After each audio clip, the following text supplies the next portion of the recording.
Greetings everyone and welcome back to 365 Days of Prog. Today we're going to be reviewing Forse le lucciole non si amano più by the band Locanda Delle Fate. Hi, my name's Naomi.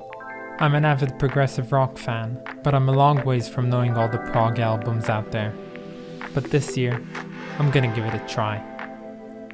This is 365 Days of Prog.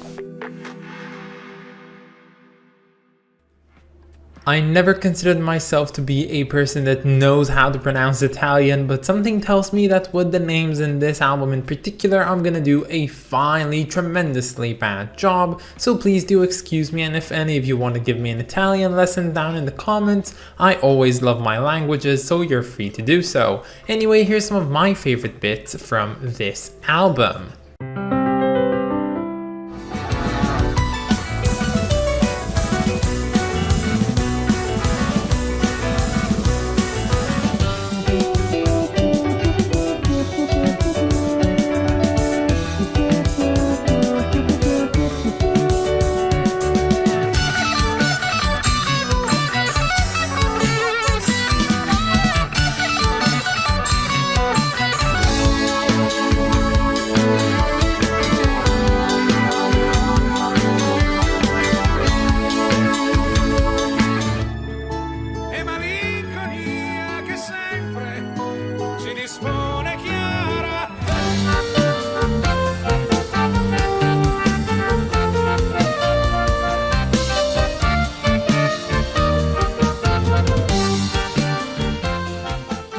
So today's album that we're reviewing is 1977's Forse le lucciole non si amano più by the band Locanda Delle Fate, and this is their debut album, and for all our intents and purposes I would call this their only album. They did release yet another one, I think in the 90s, but it really didn't succeed, and honestly it's not relevant for us.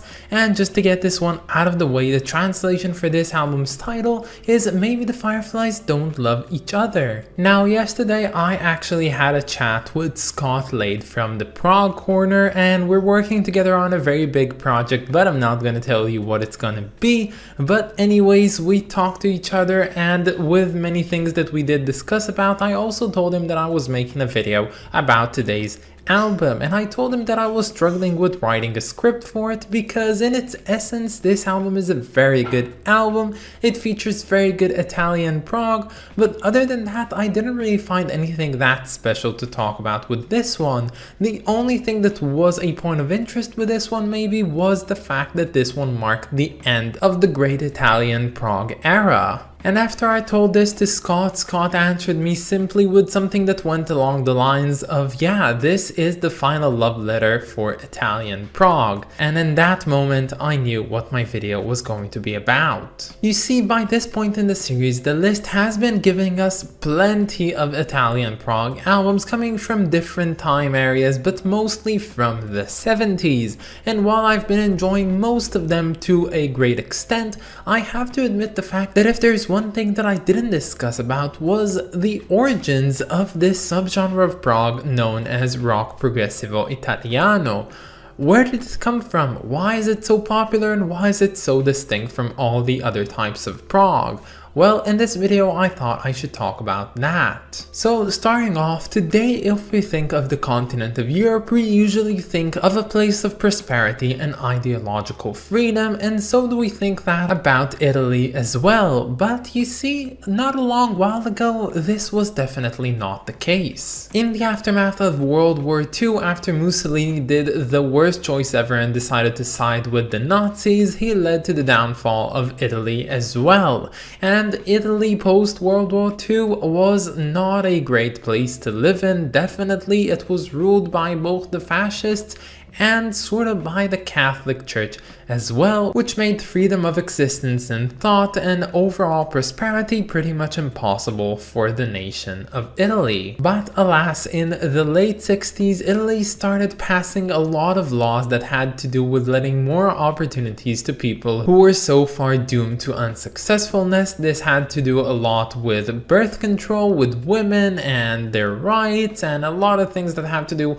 with many things. I'm not a historian, I'm just trying to sum things up. But these changes were mainly initiated by a strong left-leaning presence in the democratics of Italy at the time. And if you know a bit about Italy's history, you know that they were one of the leading nations back in the day when it came to the Renaissance era. And a lot of great musicians came out of Italy, especially classical musicians, which we remember and play their pieces up until today.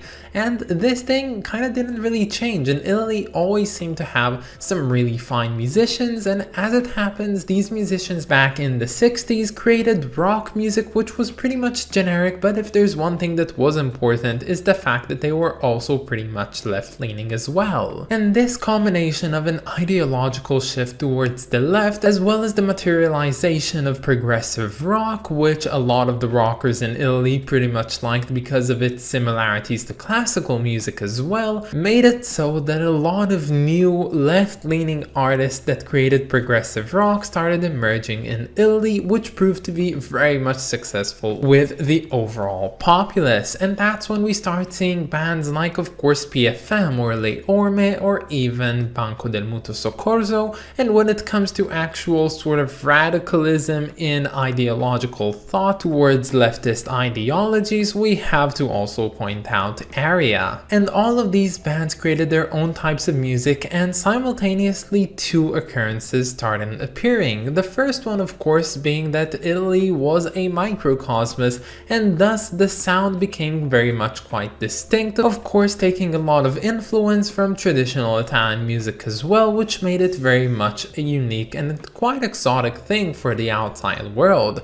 But seeing as Italy was also a microcosm, we saw a second occurrence, which was the challenging of each band to another, which basically means that a lot of the Italian prog bands wanted to see how far they can go with their music, their ingenuity, their complexity, the way that they composed, and thus they created this upward spiral into greatness, which we all know and love today. And in hindsight, this all basically resulted in the time gap between 1971 and 1977, giving us some of the best Italian prog albums ever. Now, the reason that the Italian prog scene didn't quite see a decline when the rest of the world did see it is because they also entered the prog scene kind of later, so it kind of just went on until 1977 when it also eventually started dying off. And in this point, we come back to the main point of this entire video, of course being the album of topic today, being Forse le lucciole non si amano più,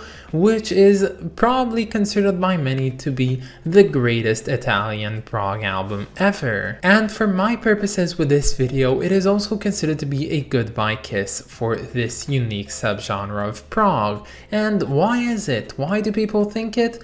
Well, a lot of people, as I said, just think that this one took the entire knowledge of Italian prog and fulfilled it to its finest, basically reaching the highest point from which it was all just going downhill. And I can admit this album does actually outdo a lot of Italian prog albums that I've heard, and it's definitely very impressive, and it's also helped by the fact that there are two guitarists and keyboardists on here, as well as of course the rest of the regular band you'd expect to find. This album is both complex, enticing, magical, and very much heartfelt at all given times, and it has to do of course a lot with the vocals as well as the perfect instrumentation. Now, I'm saying perfect as an objective thing, but when it comes to subjectivity, I don't believe that this is a perfect album. I do believe that I have two main points of issue with this album, but one is bigger than the other, and that is of course the inclusion of vocals. Now, I'm not saying that the vocals are a bad thing,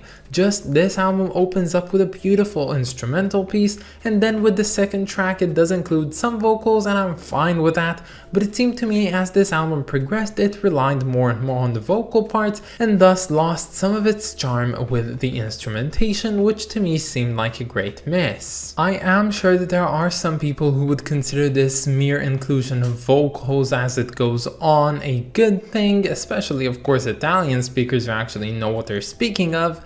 But honestly, I don't know, it kind of just didn't work out for me. And the second thing of course about this album, and this is not a bad criticism per se, but it's a different way of looking at things. This album, it didn't invent the wheel at all. It sounds like Italian prog, and it goes back to my main criticism of it. It really is the pinnacle of Italian prog in sound, and it doesn't really do anything new. It just does everything very much good. So as a send-off for Italian prog, this is probably the best album for it and the one that everyone's going to remember. It's not saying that there weren't any good Italian prog albums to come after it, or that this is the best Italian prog album ever, but considered by many, this would actually be the pinnacle from which everything that came before it wasn't as good, and everything that came after it is, as I said, just going downhill. Now, unfortunately, Locanda Delle Fate had to disband shortly after releasing this album because it couldn't get the popularity that it so deserved, and most of the hype and love that it gets came in the later years afterwards, in hindsight basically. And honestly, I'm pretty happy that the band disbanded, because in the rapid decline of prog back in the day, if they tried creating more music, they just hit more and more roadblocks, and it wouldn't really help them progress in any good way. So they gave us what they could, and they went away peacefully, and I think that's all we could have asked for. This is an interesting cover, because in all aspects I'm supposed to like this cover, but I just think that the way that it was made makes me very much dislike it in general. But before I get to giving you my actual criticism of this cover, I do believe that it's kind of important to address the fact that the name Locanda Delle Fate actually translates to the fairy inn, and this helps us to understand the fairy motif to be found on this cover. Now, speaking of the fairy, I don't know what it is, but the pose she's drawn in is kind of odd. She's very much folded, but she's also floating because it doesn't seem like she's touching the shore. But that doesn't really make sense because she's not flying, because her wings are definitely folded back, and it just doesn't really look that good. And also another thing, her wing is cut off by the tree that is in the corner of the drawing, which doesn't make any sense because you'd expect her to be in front of the tree. And speaking of the tree, it's a great idea to include it, and it's supposed to be that one color that breaks the entire blue up, but it just doesn't look good in the way that it's made, and it's positioned in the oddest of locations, doesn't even conform to the rule of thirds in any way, and it just really doesn't look good, and it looks very much off. And if there's one other thing that also looks off because it doesn't really conform to any logical rules, is the way that the text is also placed on here. It is in the top right corner. It doesn't make any sense. It's almost untangible, honestly, and if you don't know Italian, it means nothing to you basically. And I just don't really get how this entire entourage of subjects just weren't really placed in a way that is pleasing to look at, but instead made in a way that is honestly off-putting in the most subtle of ways. So yeah, I do believe that this cover has a great potential for a great cover, honestly, but it just does a lot of things wrong, and thus I really don't like it. So yeah, I think that the rating for this one is pretty much easy. There really is no going left and right here. I do believe that the prop rating for this one would be an 8 out of 10. But that's about it, guys. I hope that you enjoyed this video, and stay tuned for tomorrow because we're going to be listening to I Heard You Listening by Ekelin.